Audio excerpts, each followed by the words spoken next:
Joffrey, Renly, Robb Stark are all thieves. They'll bend the knee or I'll destroy them.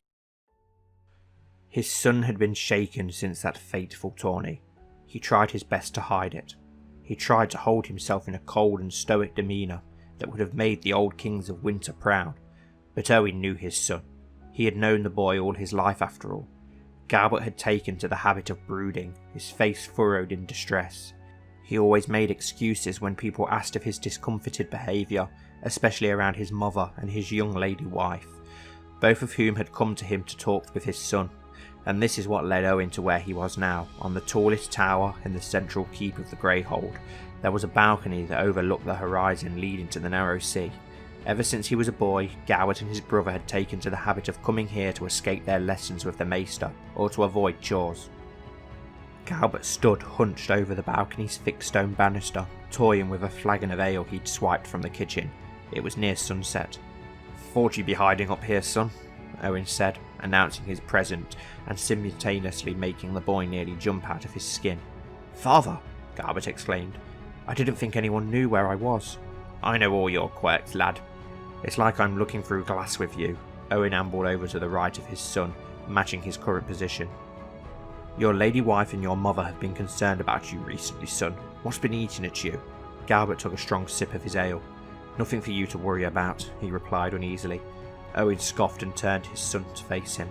He gave Galbert the 1,000-mile stare he would use when his boys got into trouble. "Nothing my arse. You've been off since..." Owen trailed off, not sure how to bring that fateful day up. Galbert stood up straight. "Since the day I..." His voice shook. "Murdered Uncle." Immediately, Owen seized his son's shoulders and buried him into a hug. "You did no such thing. That was an accident and nothing more." Galbert wrestled himself free out of his father's arms and took a step back from him. "How can you be so sure?" he exclaimed before shaking his head. "It doesn't matter now anyway. The king is dead, and it's only a matter of time before Renly or Kyra or anyone else of my cousins comes for my head. It's the least I deserve." Tears had begun to form in the boy's eyes. "You know that's not true. Renly loves you. All your cousins love you, son. What happened was a tragedy, yes, but it was also an accident. Your family knows that." Galbert didn't look convinced. His brow knotted as he began to process his father's words. He was overthinking this. Owen thought, exasperated. He always does this. Personally, Owen blamed his own father. While not as bookish as Brandon had been, Galbert had certainly inherited his grandfather's sharp mind when it came to strategy, tactics and military history. This unfortunately also came with the habit all great minds are wont to do, overanalyzing. Although this was a particularly dire attack, if Owen was honest with himself, Galbert stood in silence for what seemed like an eternity, the frigid air slowing each second. Finally, his son spoke. "Am I a bad man, father?" "What kind of question is that?" "I killed a king, father. I committed regicide. Only the most dishonourable sorts of men would do such a thing to their liege." Owen shook his head. "You are what you make yourself to be, son. I may not be as wise as you or your grandfather or your mother, but I do know one thing. Your actions in the present define you. What is past is past. You can never change that, but you can improve yourself. Now, do you feel remorse for what you did?" Galbert nodded hesitantly. "Then that proves it," Owen exclaimed. "The fact that you agonise over this proves the kind of man you are, son. You have a very good moral code. You have what few men have, a deep sense of empathy. You love, you wear your heart on your sleeve." Galbert wiped his eyes with his sleeve. "Empathy isn't usually becoming of a commander," he said. "Empathy," Owen said evenly, "is possibly one of the greatest gifts a commander could have. It means you give a damn about the men under you, and the men you oppose. You think of their families, their children, their homes. It means you would do anything in your power to help them. You care, and that is a quality that would have your men charge into the seven hells with you." Galbert began to crack a weak smile at him. "What I'm trying to say, son, is that we love you. Every mistake you make, every stumble, every accident will never change who you are and will never change the fact that we love you." At that, Galbert's smile grew and grew until it threatened to split his face. He stepped up to his father and they embraced.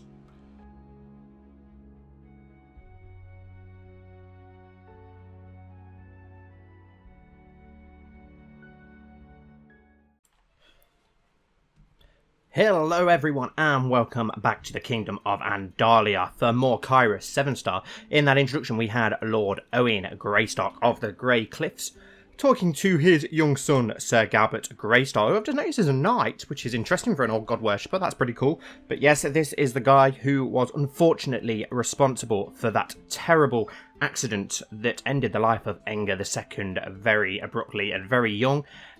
He's a very impressive character, and I'm looking forward to seeing more of as he does grow up. And what's very important about him is that he's friends with Lord Titus, Queen Kyra, and Lord Harbert. So it's going to be interesting that he is friends with Titus and Queen Kyra, who look like they may come to blows at some point. Really interesting traits. Suspected kinslayer. Well, he's not really suspected as he accidentally killed his uncle. So Dothraki, that improves the opinion of Dothraki, apparently, being a kinslayer. That's interesting. But anyway, yes, here we go. As Queen Kyra of Andalia, we are still at war with the wildlings, aiding the Night's Watch, so we'll keep an eye on that. We helped them in a great battle, and they should easily be able to win now, so we brought our troops home to save them. Looks like the Starks are at war. They turned down our alliance, and I think they're still turning down our alliance. Yes, they are. They are defending against High King Agar II of the Ironborn, of the Iron Islands, in Ironborn invasion of Flint's Finger. Oh dear, Donnel. It looks like Andalian protection wouldn't have been such a bad idea after all, but that's down to you. You turned it down. You will live with that, and we're just going to sit back, have a nice cup of tea, and wait for this all to blow over and watch them destroy the Starks and take Flint's Finger, which then opens it up for us to easily take in the future without having to actually fight against the Starks. Lord Theon, the Hammer of Eastwatch, has declined the proposal for an alliance with Lord Titus Snow. Interesting. So Titus is trying to forge alliances with the Boltons, which is worrying, considering the Boltons don't like 7-star rule. Wow, he's got 3 sons already as well. Wow, okay. That's also worrying. Peace with you. I, Lord Jonas of Bullseye, accept your proposal for a non-aggression pact. Good. Well, I think we got that one in place at the end of the last episode. Lord Benfrey Snow has formed an alliance with Lord John of Maiden's Gate.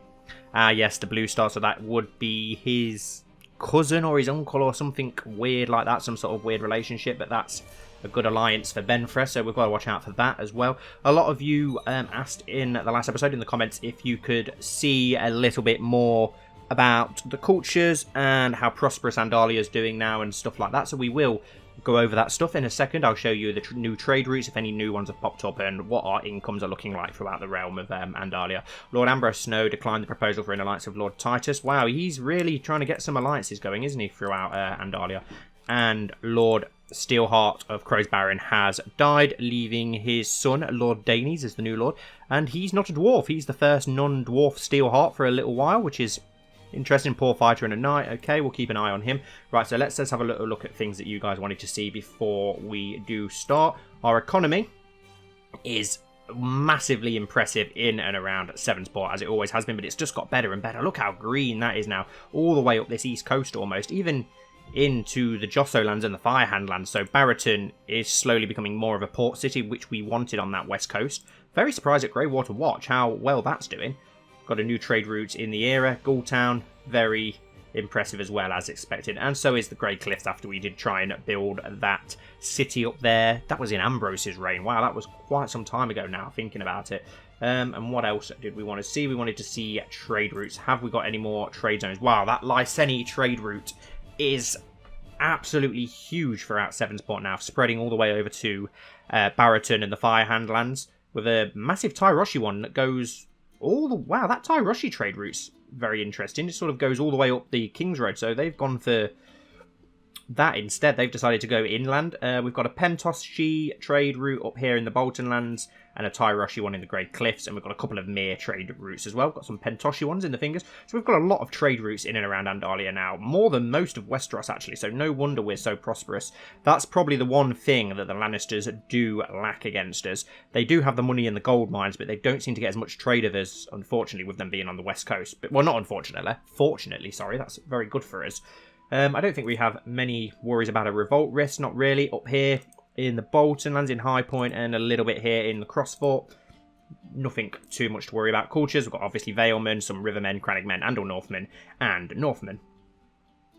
Right, so let's unpause, let things tick over. Let's see how the Starks are going to fare against this Ironborn invasion.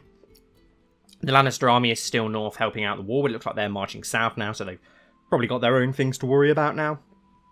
Our money is still massively improving. We still need to be crowned, but unfortunately we can't crown and organise a crowning ceremony until that war is over. Betrothed can marry. Lek Maiden and Felina Snow, your half-sister. See, I don't know if I want to break this pact. Oh, she's half a Stark. I don't know if I want to break this pact now, considering House Maiden is going against us. But we'll go with it, because maybe we can do something with that in the future. Because if we go on the factions, that faction's getting a little bit scary now, that Lord Titus for Andalia. Obviously, Lady Snowfall did start it in the last episode, but now it obviously has the backing of Lord Titus, who, wow, he's got a pretty bad opinion of us now. But Theon Bolton has also joined it, and Grennan Maiden, so that is growing more support. Nowhere near as much as the Liege Loyalist, so we haven't got to worry about it too much, but we do need to keep an eye on that. Titus is getting a little bit more influential now, and it's getting a little bit worried. Peace with you, I accept your suggestion that Felina and Lek get married. Good. Oh, and we've got a other thing here. To the Honourable Queen Kyra, peace be with you. We propose that Prince Irio of Essaria and Alison Snow should get betrothed. No, I'm afraid not. That's miles away. Lord Hallis of Silverreed has declared Lord Hallis of Silverreed's war for Greywater Watch on Lady Sybil of the Neck. Okay, so the Fens are trying to usurp Greywater. It looks like the Reeds have got more manpower. Can we try and command him to end this war? We don't really want wars. I'm guessing he's not going to go for it. Oh, no, he has. Your Grace, I will obey your will and end the war as commanded. Please take this as a sign of my continued loyalty. Good. Okay, so at least we've ended that. We don't want any civil wars, if possible, if we can avoid it. The Riverlands are at war with someone. Who are the Riverlands at war with? They are at war with, defending against Lord Harris of Kasarth in Lord Harris's war to liberate captive from King Clement. Nothing too important then. Lord Enger, the Father's Fields, has given me Lord Enger of the Father's Field has given me a bizarre and repulsive evidence concerning sexual preferences of Dudley of Kingsgrave. He's not even anyone important, is he? So we'll keep this information to ourselves for now. It's not really important. I wonder what the Starks are going to get up to against the Ironborn. Our money's improving very nicely, though, so we should probably do some stuff with that. I wanted to spend it all on a big coronation ceremony, really, so that we could further cement Kyra's rule. My brother-in-law, Lord Daynes Corbridge, tried to have Lady Jonquil of Brightstone of Sunrise Keep arrested, but failed to apprehend her. Lady Jonquil has now raised her banners in rebellion. The realm will surely bleed. Okay, so we'll keep an eye on this. Looks like Lord Corbridge's got more than enough manpower. Can we command her to end that war? We can try, but I don't think she's going to go for it. Your Grace, I will of course obey your will and end the war. Oh, okay. So everyone's doing as they're told when Kyra asks, which is interesting. No one normally does as they're told whenever we ask like that, so very interesting indeed. We are still trying to get these claims down south. We got Chiltern in the last episode thanks to Lord Mallister inheriting it, but we need Wycombe and Willowood to finish off that High Lordship, and then we'll want Saltpans as well, and then we can start eating away at this Western Riverland lands, which the Westerlands are also starting to pick away at, so we do need to look out for that. Your Grace, your bastard brother Hilario is most uncooperative and is not responding very well to my tuition. He doesn't seem to listen, and his skills have regressed, if anything. Hilario Snow. Okay. He's got decent traits, so he's 14 now, so he'll soon have his adult picture along with a couple more of the bastards, so we do want to keep an eye on that. I wonder where the Ironborn will land their host. I am surely with child. My husband will be pleased. Oh, nice. Okay, so we're pregnant. Okay. Queen Kyra gains the trait pregnant. Perfect. Please be a son. Kyra desperately needs a son. She really needs that male heir to really solidify her rule. If she ends up having a daughter first, when Titus and Benfrey are producing sons, that's really going to not work in her favour. This is going to be my first child, and I feel completely lost. What if I'm doing something wrong? What if something bad happens? What should I do whilst I wait for the day of my labour? I need to pray for my child's good health. Piety goes up, temple opinion goes up. I need to rest and avoid any hard task. Our health goes up. I will find something to distract me from this burden. Prestige and general opinion goes up. We'll go with the rest and improve our health, and hopefully we can get a decent child then. We don't want anything going wrong. As the time passes, I feel more and more restless. The changes in my body are constraining me, making hard what were simple actions once. It had been days since I have been out in the field. This is all so frustrating. The child is not worth my life. Drink moon tea to rid yourself of the child and avoid No. I must endure. So with difficult pregnancy. And wow, imagine if she were to die in pregnancy. That would not be good. My dear husband Arlen is worried about my current condition. He believes it might be better for me to retire from public life for the duration of this pregnancy. I can leave someone else in charge of affairs as I tend to myself. Sounds like a great idea. I'd better leave the palace entirely then. Inform your husband that you will leave and spend your pregnancy in the countryside. Nonsense, I feel perfectly fine. No, we'll go into hiding as that's the safest option, hopefully, to get our child out. I hope that she doesn't die. Bless upon you. Lord Stefan has been appointed as our regent while we're away. That's good. I am uncertain about my future, and I cannot stop worrying about the life of my unborn child. Perhaps I should make a vow to the mother, and pray her to ease my tribulations and help me give birth to a strong and healthy child. I must do this. Decide what kind of vow to the mother you wish to take. I do not need to concern the mother with my troubles. Gain 100 prestige, lose piety. We're not zealous, but if she's having a difficult time, I'm sure that she probably would pray. So we will pray to the mother. The statue of the mother stands over the sept's alcove. The father just to her side. I kneel before it and look up at her sombre smile. I vow to be chaste and virtuous. I vow to be humble and set aside all frivolous things. I vow to be charitable and take care of the needy. I vow to be temperate and avoid all excesses. Avoid the pleasures of the flesh, and the mother may bless you with a strong and healthy child. Yes, we'll be chaste. There's something I think would suit Kyra, to be honest. So yeah, we'll definitely go with that option. Where is that 200 Ironborn fleet going? Why is it coming up into our bay? They best not be raiding us, or are they just docking their army here to attack the north? Wow, 10,000 Ironborn there, 17,000 Ironborn there. My god, the Starks are going to get their arses absolutely handed to them. 14,000 Ironborn here. Yeah, the Starks are in trouble, I think. Lord Colmore of Sunderland has declared Lord Coleman of Sunderland's war for the sisters on Lady Melira of the Sisters. We will command you to end that war because we took it off House Sunderland for a reason. Queen Kyra, after listening to the advice of a group of my bannermen led by Lord Stefan Mallister of Seagull, I hereby relinquish my position as Lord of Seagull in favour of Master Jonathan Mudd of High Heart, signed Ambrose Snow. I see. What? So have you given Lord Mudd the High Lordship? Lordship of Oldstones? Lordship of Rushmore? Lordship of Seagod, Castle of Sea. I don't know. I'm not really sure what he's done there. Then nothing's changed.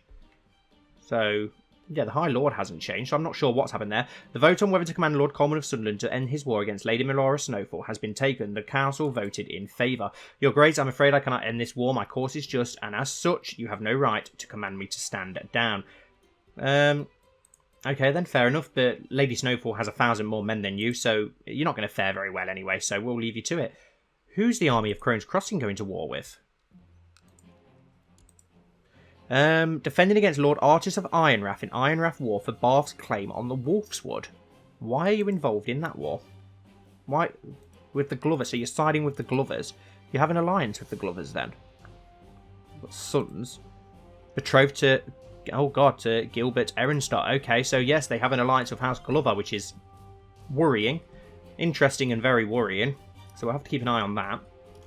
100 more Ironborn ships coming around here. They've got a hell of an army. May live in harm and contentment. We propose that Kalaka Ago of whoever betrothed to Alanson Snow. I don't think so, no. Right. I think it's time that we got you married then, isn't it? Because everyone's after you by the looks of it. Who have we got in our realm that we can marry you to? We want to keep it in the realm if possible. Who's unmarried? Lord Belmore? No. Coldwater? We could do with getting you on side? No. We've got Royce on side. Lord Grafton, he's married. Lord Hunter, married as well. How old's his son? Heir 7. Lord Corbury's already married to one of our own lords. Anyway, Lord Mallister, the younger Mallister, already married. Davos Redguard's married as well. Mistlewood, Lord Rook's married. His son Belgrave married, yes, to Janaea Rack. Okay, so I'm not sure who we're going to be able to marry you to exactly. We must have somebody in our realm that's looking for a bride so that we can marry our sister to him. Which sister was it? It was Alison, wasn't it? You. Alison Snow. Arrange a marriage. Someone within our own realm. Let's have a look. Find characters in our realm. Gender, man. Married, no. Let's have a look who we've got. Someone of high ranking. There's the Brightmere Lord, but he's only 11, so you'd have to wait a while. There's the 9 Stars Lord, very young as well, so you'd have to wait a while for him as well. There's a random Josso. He's a Septon. There's a Bloom, but he's also a Septon. There's an Aaron, who's also a Septon. Most of these are Septons. There's not really any options for Alicent Snow, then. We may have to look elsewhere. We could go for Alec, Lord of Iron Oaks, actually. 13, so it's not. He's only going to have to wait a year. So yes, let's arrange a betrothal between him and Alicent Snow. Send. Yes, they're willing to accept that as well, so that's good. That's perfect. I'm very worried about all the 203 Ironborn fleets there. There's a lot of Ironborn galleys. Why have they sailed all the way around when they can dock their army directly in the north? I've got no idea why they've done that at all. Blessing on you and your house. I've decided to accept your suggestion of a betrothal between Alicent and Prince Alec. Betrothed can marry Prince Jaime of the Rivers and Hills and Alec Snow. Send. Yes, good. That gets that. Hopefully a non-aggression pact with House and Mud once we sign that. Blessed on you and your house. I accept the suggestion that Alex and Prince Jaime get married. Perfect. And the Snowfalls have taken down the Sunderlands by the looks of it. They've absolutely smashed them with 3,600 men, so an easy victory. Why are they just docking here in my lands, the Ironborn? Fuck off. An agreement has been reached with Prince Jaime to see Prince Jaime Mudd and Alex Sevenstar wed, and now the dowry is due to the groom's house. Plenty of gold, the customary amount, a token amount, which is only a bastard. Token amount's enough. You won't get too much out of me because you're probably going to side with Titus with you being a Mud. My god, the Ironborn are scary. That's 30,000 men there. That's terrifying, and that's a lot of ships. Now the Lannisters are marching north again as well, which is pretty interesting. In the year 6704 now, we're only 6 years off the 100-year anniversary of Enger's landing. I can't believe how quick that's gone. Your gracious sister, Princess Lyanna, is responding very well to my tuition. She's improved her skills and is advancing her knowledge every day. Gain 2 diplomacy. Wow, 13 diplomacy? That's not bad. Not bad at all for a 13-year-old. We'll take that. My liege, my work here in Willow Wood seems to have come to fruition. By bribing, cajoling, extorting, threatening and forging documents, I've managed to fabricate a claim on the Lordship of Willow Wood, presently held by Lord John of Willow Wood. Of course, we're going to use that. Can we now move you along then? Benfrey, whose opinion of us is dropping more and more every episode, which is also very worrying from Kyra's perspective. There we go, we'll get that claim on Wycombe now, and then we can go for that whole High Lordship, which would be good to get under our control. Another 14,000 Ironborn here. Where are they all going off to? Flint's Finger by the looks of it. The Starks are going to get absolutely annihilated by the looks of things. We need a new Sworn Shield, and Doncino Shycross, the heir of the Lordship of the Dragon's Den, is going to fill that role. That's a decent choice. I'm happy with that. Is there any other things that need filling? It doesn't look like there is. All our commander slots and such are full, so we don't have to worry about that for now. You have a new heir. If your character dies now, you will play as Emersande Sevenstar. Well, I don't like that name, to be honest. And it's a daughter, which is very, very bad for Kyra. She needed a son desperately. And we need a name for her. Let's... Name after the Grandma. Sybil, no. Random name. Let's have a look for something a bit different that we've not had yet. Or something that we have had before that was a decent name would be pretty good as well. Let's just have a look. Jonquil. We've had Jonquil a few times. That seems to be a 7-star name, so we will go for that. Jonquil, 7-star. My labour was difficult, and I fear that something is wrong with me. The midwives look worried, and I feel so terribly weak. I must pray to the gods. Oh, we could die in childbirth. I must pray to the gods. This could be interesting. A sudden gurgling and feeling of pressure in your gut is all the warning you have before you are forced to make a dash for the privy. We have a diarrhea. Oh, the 7-star sickness strikes again. Barquin guesses that you are in the early stages of gout. He insists that you follow his instructions very well. Maester Barquin told you to eat 10 apples a day to treat your diarrhea. I'm glad that I hired Barquin, so that helped, which is good. Though I had thought my bannerman Lord Morribold Rack to be a more reasonable man, he requests to be allowed to duel his rival, Sir Roman 7-star is slightly erratic. Lord Morribold claims to be constantly subject to affronts from his rival and has asked for the permission to defend his honour. Lord Moribald, skilled fighter, and Sir Romand is only a trained fighter. It would be good if something were to happen to him. He is plotting against us. Do we allow the duel, or do we disallow the duel? That's going to upset Moribald, and I don't want to do that because we've only just got the racks back on side. Allow the duel. If you want to do it, go for it. Let's see what happens.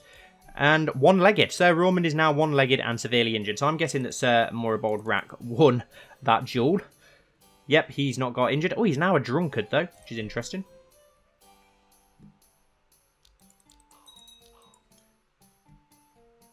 Your Grace, I am pleased to report that the majority of the population in Wolf's Watch has been converted to the faith of the Seven. Your humble servant, Armand. Okay, whoever you are. So that changes the religions up north slightly. Yes, it does. So there's literally only 3 provinces now that are old gods in the northern lands. So that's interesting to keep an eye on. I'm really not happy about all these random Ironborn in our lands. The recent conversion of Wolf's Watch to faith of the Seven has caused great unrest in the unfaithful parts of your realm. Both noble and peasant alike feel threatened. I'm not surprised. That's probably not going to help in the faction against us from Titus. Lord Harbert for Andalia, our leader. Lord Harbert, he's going for it himself. Now that does surprise me. I wasn't expecting him to try and push his claim. So that's interesting. We'll keep an eye on that. After a very troublesome period, your diarrhea has finally stopped. I feel better. Lose the trait diarrhea. As we wait for stuff to happen and we keep an eye on what the Ironborn are up to, we will go for our mid POV, which today is once again from the perspective of Lord Titus Snow. Titus blew on his horn and called out to his pack of hunting dogs. They had found something. The hounds bellowed and howled. The game is afoot, my lord, Titus called out to his hunting companion, Lord Grand Maester. Let us talk whilst we hunt, Titus said with a grin. Then he pulled out his weirwood spear from its scabbard and urged his horse toward the pack at a trot. Grand Maester was an old man by now, but he brought out his bow and rode alongside his new candidate for the crown of Andalia. I see Lady Snowfall has been busy, Titus quips. She is a formidable woman, my lord, capable of a great many things, Grenon diplomatically replied. Titus turned to the lord with an annoyed look on his face. My sister commands 70,000 troops. Even with our forces removed, she'd still outnumber us 3-1. The horse's pace slowed as the men entered a muddy area, heavy with undergrowth near a stream. The Boltons will join us, as will the Umbers and the Glovers, and Lady Snowfall is convinced that the Crannog men may be swayed, Grenon offered with a smile. Titus looked around and noticed the direction of the breeze. He heard his pack. They'd recently passed this way. This just gets us to 2-1. Titus dismounted as he heard the hounds approach. He stared up the draw as he heard the pack and prey coming towards him. Any word from my cousin? He yelled as he blew his horn again. No, my lord, no words from Winterfell since the Ironborn made landfall. Just then, an enormous boar broke through the underbrush. With hunting dogs swirling around him, he was at least 700 pounds on the hoof. Long tusks protruded upward from his snout. He was bleeding from many wounds and furiously angry. Lord Maiden's horse reared up in fear and the boar charged right at him.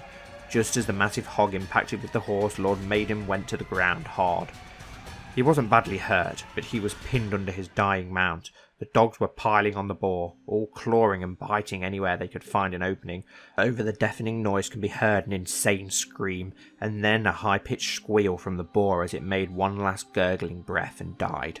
Lord Maiden's retainers pulled him from the wreckage. Dark blood pooled everywhere.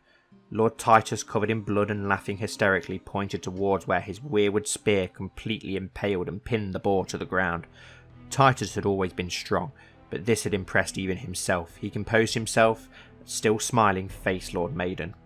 Back in camp, Titus cleaned up after the hunt, and as the cooks prepared the boar, continued his earlier conversation. Lord Maiden, while I chafe under the rule of my younger sister, we are not in a position currently to change that fact.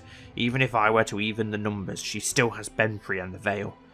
Grenon poured himself a drink. Surely you aren't scared of him. You could easily beat him in combat. Don't let that honourable fool stand in the way of your crown. Titus got up from his seat and walked over to Grenon. I won't fight Benfrey. Not because I fear him. I won't do it for the crown of all of Westeros. Benfrey is my brother, and I love him. I will not fight him for any reason. So you get this clear before you speak with Lady Snowfall again. Take the crown of Andalia from my sister. I would do that, but not if it means I have to harm Benfrey. Okay, and we're back. I hope you enjoyed the mid-POV. The vow I made was not in vain. The Holy Virgin has blessed me with a healthy, strong Gyel. I must still keep true to my vow, gain 100%. Yes, of course, we will stay chaste. It's a good, decent trait to have, so it will improve people's opinion of us. And betrothed can marry Alicent Snow and Lord Ellic of Iron Oaks. Send. Yes, we'll get that underway. The War with the Wildlings is almost finally over, thank goodness. So at least then we'll be able to finally organise our coronation ceremony, which we really need to get underway before anyone else tries to stand against us. And it looks like the Ironborn are absolutely raping the Starks. Yes, 20% in favour of the Ironborn. Jonquil sleeps safely in my arms. She looks so sweet and innocent. The first days after the pregnancy was over, I could not be parted from her, but I am starting to feel the weight of my responsibilities as queen pulling me away from her. I will always be with you. Nurture Jonquil personally at the expense of your health. Fertility goes down slightly. Queen Kyra's opinion of Prince Jonquil changes 100, and she gets the chance of getting better traits from that. Yes, we will do that. We'll mother you personally. My bodyguard, Sir Lister Sevenstar, has expressed a desire to get married and has now asked for my permission to find him a suitable spouse. Marry as you please, Sir Lister. 64 years old. Bloody hell, Lister.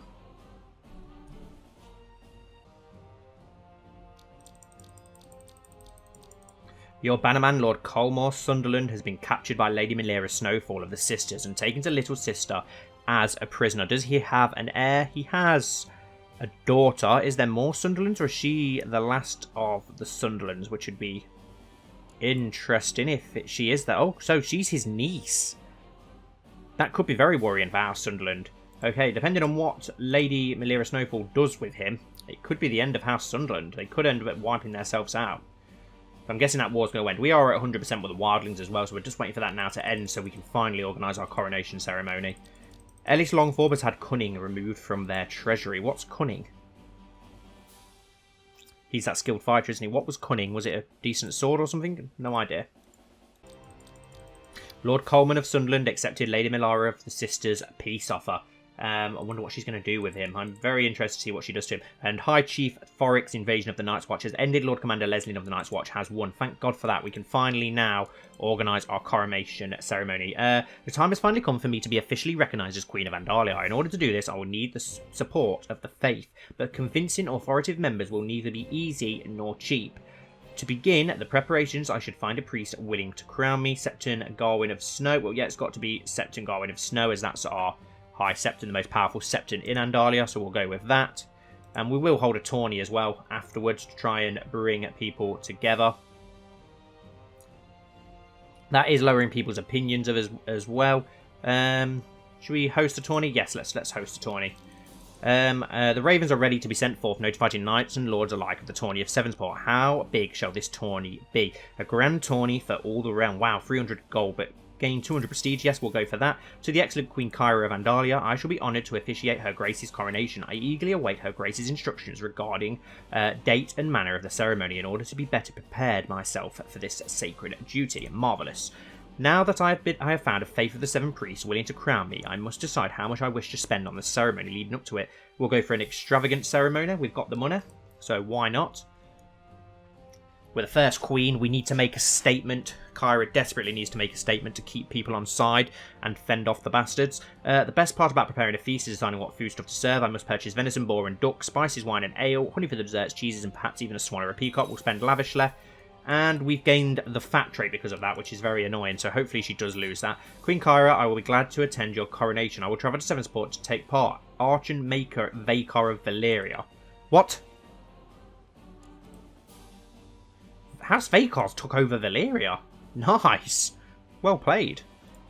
Okay, that's interesting. He's actually managed to become the Emperor of the whole of Valyria. I don't really want him coming to our coronation, though. Why the hell is he coming to our coronation? That's terrifying. We need a new sworn sword as well. Let's have a look.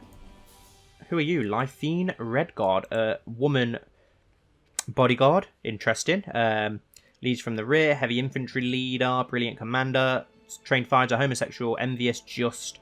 Rude. Authoritative and proud. Yeah, she's a decent bodyguard, actually. Yes, well, I'm very happy to have her as a bodyguard.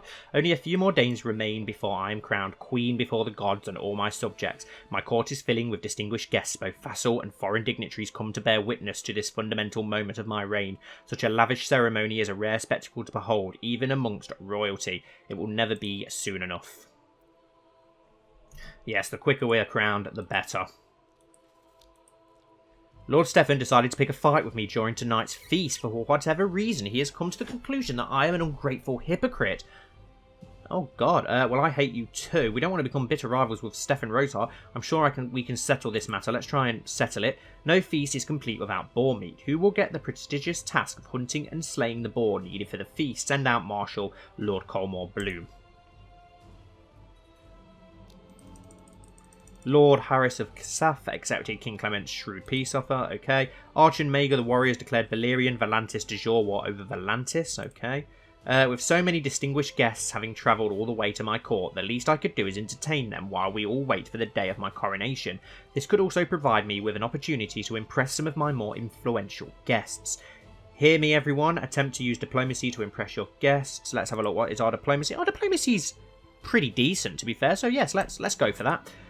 Whatever doubts I might have had about my performance were completely unfounded. My speech about the duties of a good queen to her subjects was poignant and extremely well received. Awesome. All the guests' opinion is increased by 10 because of your speech, and we gained 75 prestige. That went very well then. Awesome. So Lady Kyra is proving to be a very good queen so far.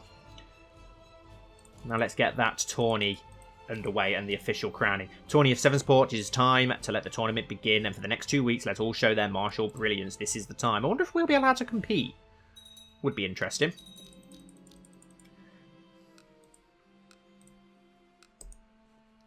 Lord Gilwood Tollet has used his attendance of the feast in Sevensport to present a petition for justice before the court. He claims that Sir Roman Sevenstar made an attempt on his life and demands that he is brought to justice for attempted murder. Don't know, did he? What's their relation? Are they rivals? Lord Gilwood of Greyglen. Okay, he is one-eyed, but I don't know how recently that happened. That looks terrifying. He's not guilty. Oh, we lose the trait just. So he probably is guilty then. Sir Roman must be arrested and made to answer for his crimes. Is imprisoned by Queen Kyra of Andalia. Sir Roman is now safely locked away in my dungeon awaiting his fate. Okay, so I didn't want to lose the just trait. It's a really good trait. Goldenfield has recently been destroyed by a coastal storm, and the people of the town who pay a fee for customs levied at the port request that Queen in Sevensport discharge the petitioners from their fees, for they are unable to receive vessels into the port. Yes, I forgive these fees. We lose 26 gold. And we gain some prestige, but stuff does go down, but not as much as it would if we try and compromise. So yes, we'll forgive the fees. Coronation of Queen Kyra. I kneel before Septon Gaiwan as a host of lords surround us in complete silence. The Septon blesses me and places the crown upon my head, proclaiming me Queen of Andalia by grace of the gods. I am finally and truly Queen. Gain 75 prestige and piety. Lord Grand Maester has used his attendance of the feast in Sevensport to present a petition for justice before the court. He claims that Sir Bellis Redguard has sullied his reputation through defamation and libel, and demands justice and recompense for this slight upon his honour. Sir Bellis of Sevensguard, and Sir Grand Maester, who we don't really like at the minute. He's a bit of a dick. So Sir Bellis is clearly not guilty of the accusations. What do we do with our prisoner? Every summer fair,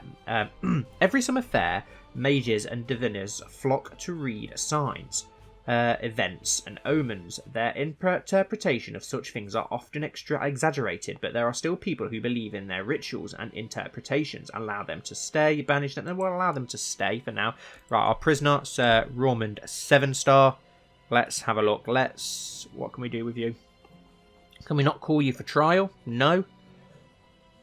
You did attempted murder. You are plotting against us as well. How much will we get for ransoming you? 25 gold. Let's exile you. Send you to the Night's Watch. This was not a just act. Really? That's annoying. Well, what did you want me to do with it? It was just not to imprison him, and it's just to imprison. Okay, oh well. Sir Ambrose of Owenshold has inherited Castle of Owenshold from Roman Sevenstar, who's gone to the Lordship of Greenwood. He should have gone to the Night's Watch. Ah, here we go.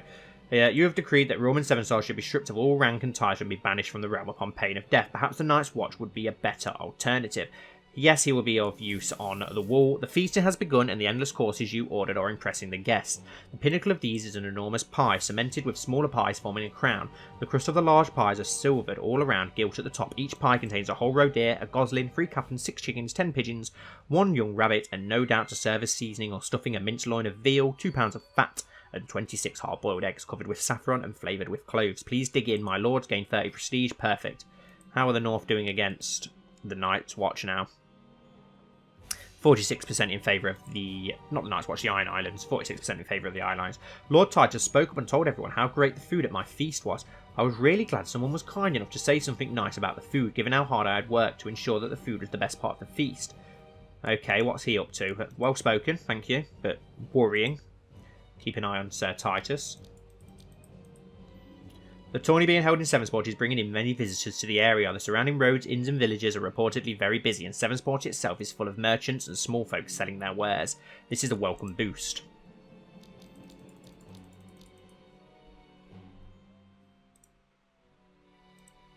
The first days of jousting is complete, with many lesser riders having already been eliminated from the competition. Now over the coming days, the remaining men shall compete in the final list, tilting until only one champion remains. Fine jousters, all of them. Let's see who is the winner of the Rose Heart of Queen Kyra's coronation then.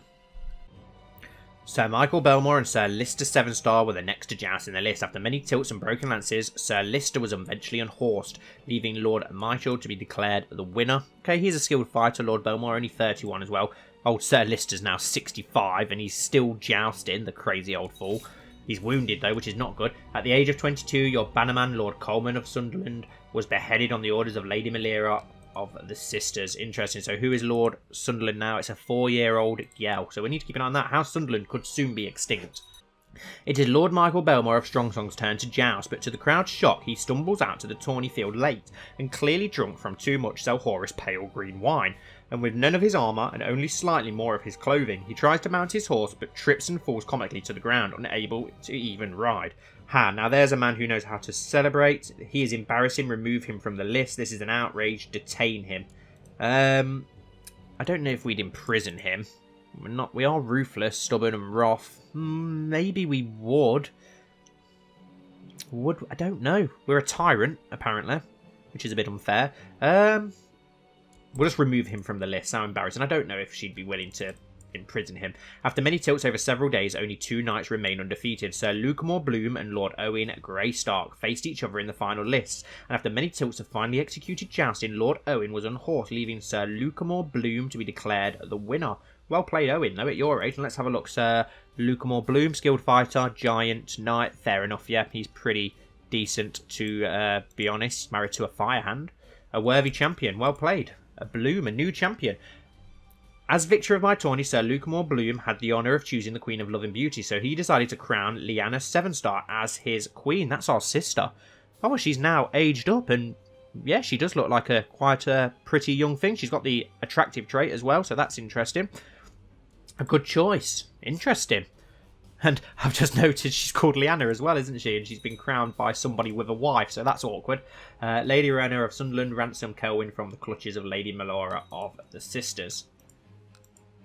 Right, so if that means our sister's got our adult picture, does that mean some of our other bastard brothers and sisters now have their pictures? Alison, we've seen Lady Mage. So yes, Princess Lyanna with her adult picture. Red-headed as well, interesting. And then we have Hilario Snow, who now has his adult picture. Doesn't look like I thought he'd look like, but interesting. Then we have Felina Snow, who has her picture. She's actually got the blonde hair of House Sevenstar, which is interesting. Married to Maiden. And then we have Daemon Snow, who's now got his adult picture. He's got the tyrannical stain as well. He's the genius one, so interesting. And last but not least, Lady Alex, who I can't see if she's got 7-star hair or not. But she's pregnant already, though. The one married to Lord Mud, so that didn't take her long. So yeah, every one of Enger's children are now adults.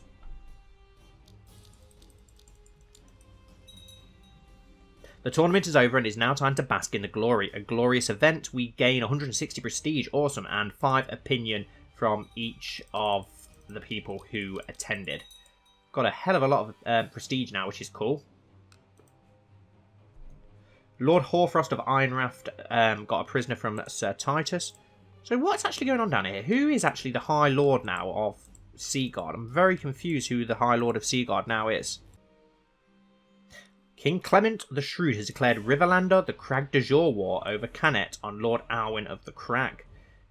Interesting. Will the rest of the Westerlands get involved in that? Because if they do, the Muds are going to get absolutely slaughtered. At the age of 57, your bannerman, Lord Cosgrove of Crossfort, died of gonorrhea. Lovely. So who's the new Lord? Wow, he had a lot of kids and mainly daughters. So who's the new Lord now? Lord Cormond of the Crossfort. Interesting. Master Lynn of Blackhaven has declared war against the tyranny of Lady Melara of the Sisters. Interesting. My bannerman, Lady Melira Snowfall, has tried to have Master Lynn of Blackhaven arrested but failed to apprehend him. Master Lynn has now raised his banners in rebellion. Wow, there's a lot of wars going on in the Sisters lately. Aga Greyjoy has had Valyrian Sealed Dagger added to his treasurer. Interesting. How are they doing in that war now? They are 74% in favour of the Iron Islands, so it won't be long now before they've taken Flint's Finger. A castle holding has been finished in Erinford. Okay, so Lord Titus has built a new castle. And a castle holding has been finished in Northlands. Okay, so he's probably spent a lot of that money that he had from ransoming prisoners. I just seen that he ransomed 3 or 4 prisoners of House Forrester. Daemon Sevenstar has had Copper Link added to their treasurer. Interesting. So he has actually joined the Citadel then, like we thought. I wanted to send him to the Citadel and I've not even had to. He's done it on his own. Interesting. That's cool. I hope we get him as our Maester. I may have to force that to happen. So that's really cool that he has joined the Citadel. Really cool. My intense study of warfare has led to an increased understanding of tactics and strategy. Time for a good war. And we've gone from a dutiful commander to a skilled commander. Awesome. At the age of 53, your aunt, Violet Sevenstar, died comatose in bed. Oh, not Violet. It's a shame. Age 53, gout, lunatic, incapable. So she got pretty ill towards the end of her life. Owen is still alive, though. I bet he's going to be absolutely devastated. The two of them were very, very close.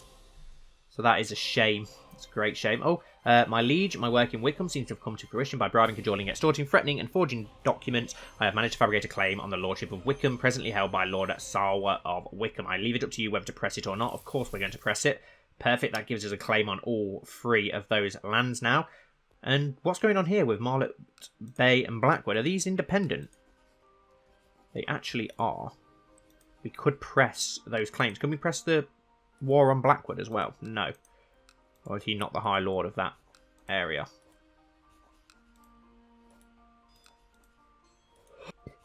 We can go for Marlet Bay, though, which is interesting, as we do want to try and get that land. We do need to now move our Master of Laws. We'll get him to fabricate a claim on Stilfen, I think it is. Yep, Stilfen now.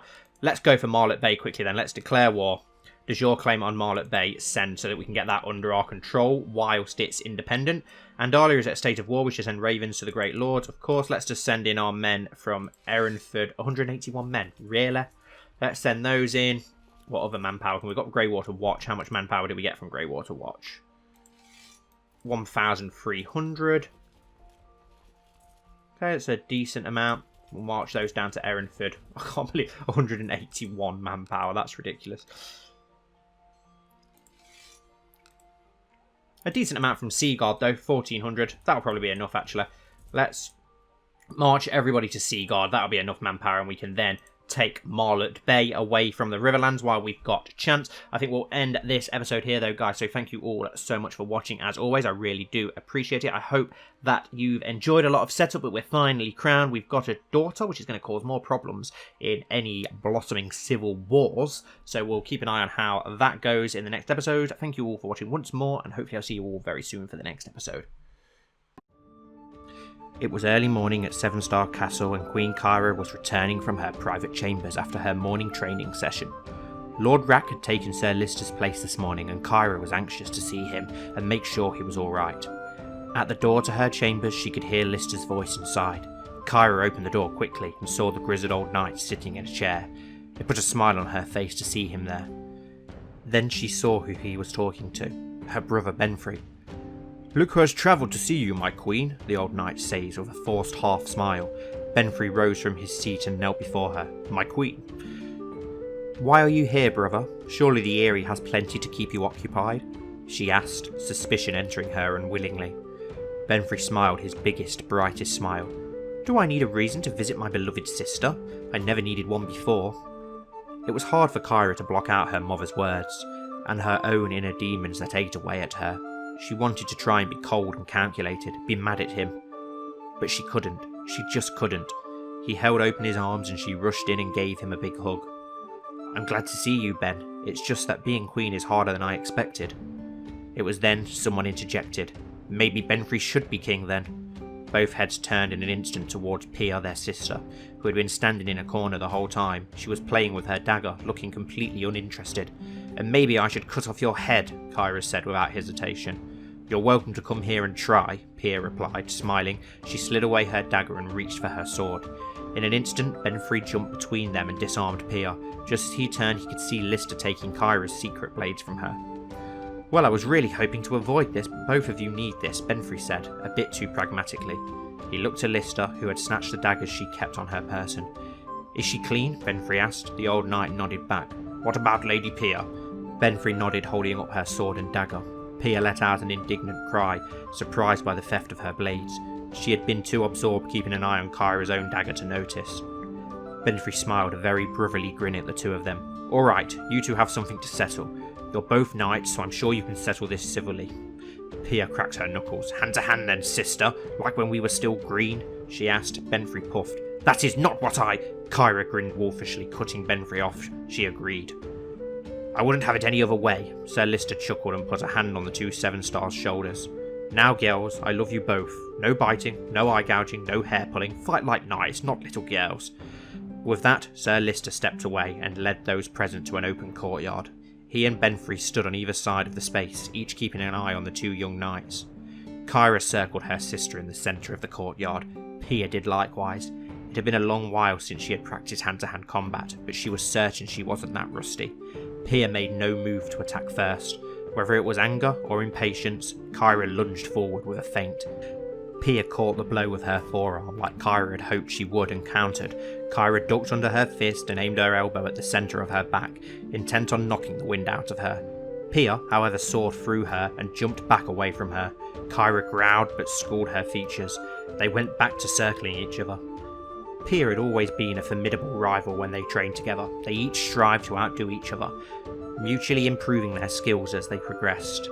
But while friendships usually grew from such a relationship, Kyra's mother had always made sure to stoke some resentment into her daughter. Pia was the next to attack. She jumped forward with a feint of her own. Kyra caught it and countered. Pia smirked and took her sister's fist to the chest. Instead of jumping away or throwing another blow, Pia used this contact to bring her sister close in and grapple. She fell on top of Kyra, who realised that her sister was going to try and pin her. Using her knee, Kyra pried herself from Pia's arms and jumped back to her feet. Pia, a bit surprised that her sister had broken free, stumbled up. Kyra took this advantage to get her in a headlock. The young queen tightened her grip. Yield, she grunted. In your dreams, sister. Pia chuffed under the hold. Kyra then felt a blow to her chest as Pia elbowed her. Grunting in pain, she let Pia go, who proceeded to grapple her sister again. However, this time around, Kyra remained sure-footed. They stood faces inches apart as they locked themselves in a futile match of tug-of-war. Remind you of when we were younger? Pia chuckled, resting her forehead on Kyra's. We fought as much as we trained, Kyra grinned. We really rubbed off on each other. Not as much as we thought it would seem, sister, Pia said. Your mother certainly ensured that was the case. Kyra looked at her half-sister, firmly. I also had to work with father. You know how fussy he was with grooming an heir. Fussy is certainly a way of putting it lightly, Pia chuffed. More like rampant paranoia, something that you seem to have inherited. I want no crown, sister. Neither does Benfrey. We are content. Kyra's gaze softened as much as it could while still in a wrestling grapple.